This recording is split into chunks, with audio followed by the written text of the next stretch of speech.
మనం చాలా మంది పూర్ వాళ్ళు, చాలా కష్టపడలేని వాళ్ళు, మళ్ళీ 1 year తీసుకోలేని వాళ్ళు చాలా మంది ఉంటారు. మరి వాళ్ళ గురించి పోరాడేది ఎవరు ఉంటారు? మేము తప్ప. ఈ రోజు మీ తరఫున కేటీఆర్ గారు వీళ్ళందరూ ప్రోగ్రామ్ చేస్తున్నారు, ఎట్లా చూస్తారు?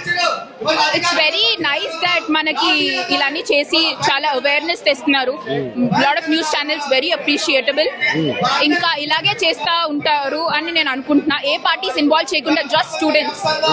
ఇంకా పార్టీ జెండాలు అవన్నీ I don't see the use. మనం జస్ట్ ప్రొటెస్ట్ కి స్టూడెంట్స్ గురించి వచ్చాం, మనం స్టూడెంట్స్ గురించే ఉండాలి. అదేవిధంగా ఢిల్లీలో చిన్న పిల్లలను చూడకుండా లేడీస్ ని, స్టూడెంట్స్ ని లాఠీ చార్జ్ చేయడం ఎట్లా చూస్తారు? That's very ashamed. నేను అది అసలు మనం ఇమాజిన్ చేసుకోలేం. అది కూడా పిల్లలు, మన పేరెంట్స్ కి ఉన్న ఏజ్ అంతా ముసలోళ్ళు వస్తుంటే వాళ్ళని కొట్టడం అవన్నీ, అది కూడా అన్ప్రొవోక్డ్. వాళ్ళు ఏం చేశారు మీకు చేయడానికి? ఏం చేయలేదు కదా, మరి ఎందుకు వాళ్ళని లాఠీ చార్జ్ చేసి వైలెన్స్? ఇప్పుడు గవర్నమెంటే ఒక 100-200 పీపుల్ పెట్టి వైలెన్స్ క్రియేట్ చేస్తుంది అని అనుకుంటున్నాం. మనకి అంత సోషల్ మీడియాలో మనకి అవ్వకూడదంటే జామర్స్ పెట్టి వైఫై అన్నిటిని ఎందుకు ఆపుతున్నారు? అంత కాన్ఫిడెంట్ ఉన్న గవర్నమెంట్ మనకి ఆపకూడదు.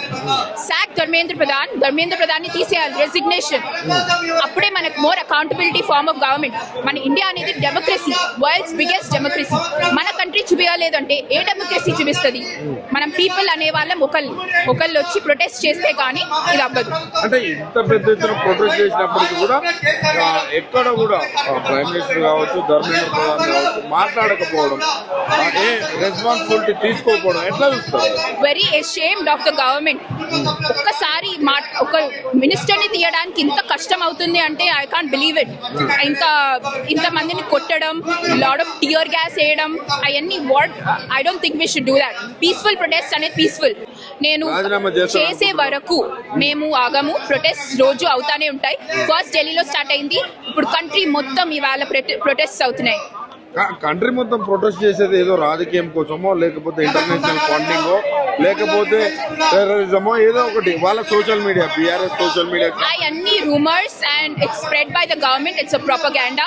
మనం స్టూడెంట్స్ ఇక్కడ చాలా మంది మనకు కనిపిస్తున్నారు. మేమందరం పాలిటిక్స్ వల్ల రాలేదు. మేము మా స్టూడెంట్స్ గురించి, మా ఫ్యూచర్ గురించి షో అప్ అవడం గురించి వచ్చినాం. ఇప్పుడు లీక్ అని అనౌన్స్ చేసే వాళ్ళు చాలా మందికి సీట్స్ వచ్చేసి వెకేషన్స్ లో ఉన్న వాళ్ళు, బయట బాగా 2 years కష్టపడి తిరిగే వాళ్ళందరినీ బ్యాక్ తీసుకొచ్చి అంత మెంటల్